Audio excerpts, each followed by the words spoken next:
1890, London, the capital of the British Empire, dominant power of the world, and pioneer of the Industrial Revolution. The rapid changes that have been taking place in recent years in all areas could not leave unaffected the population of vampires that thrive in the darkness of London.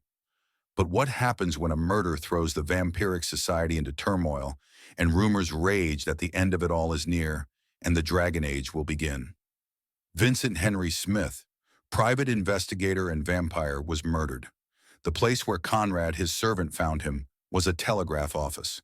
The telegraph was broken and the paper with the telegrams was missing. Vincent's corpse had become a skeleton due to his age. The sides of the corpse had a huge hole in each.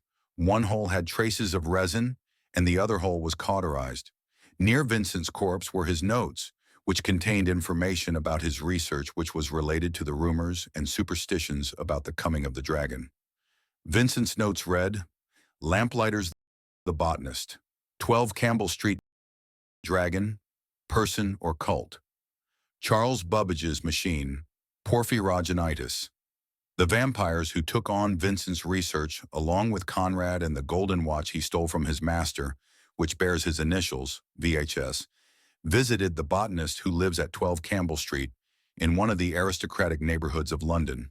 The botanist named Kevin is excited about some research he's been doing here for a long time on the types of plants that secrete a lot of resin and keeps a large variety of saplings in his basement as he tries to get them to thrive without sunlight. Kevin and his maid are revealed to be the servants of Booth, a rival vampire. Both of these servants could not give any more information about what they were doing or where their master was and what he was doing. The answer is that they cannot remember. As for the dragon, the only thing they've heard Booth say to his friends as a joke is, "If the dragon fought Mithra, who would win?" Kevin said Booth's friends are Mia and Taylor. Booth's servants said they don't know anything else about them.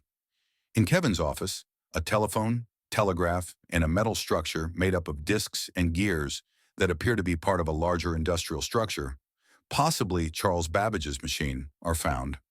Kevin doesn't remember using his telegraph, which is missing the paper, or the phone recently.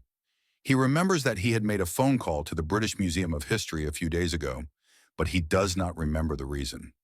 Conrad ran away shortly after hearing Booth's name, terrified. What the vampires researching Vincent's murder know is this. As far as the politics of the vampires of London are concerned, the ruler of the city, who is said to be thousands of years old and few have seen him up close, is a supporter of humanism as an ideal, but humanism from the perspective of vampires. That is, we take care of humans, because without them, we won't have anything to eat. Dragon, person or cult? So far, the first seems a logical answer, as the vampire clans of Eastern Europe had this nickname, although the so-called dragons prefer the areas of Eastern Europe, and evidence of their presence in Old Albion is scarce. What was left unexplored from Vincent's notes is this: the lamplighters who turn on the streetlights as soon as the sun goes down and turn them off at sunrise. Charles Babbage's machine, the word porphyrogenitus referring to Constantine VII, a Byzantine emperor. And a new clue, the British History Museum and why Kevin called them.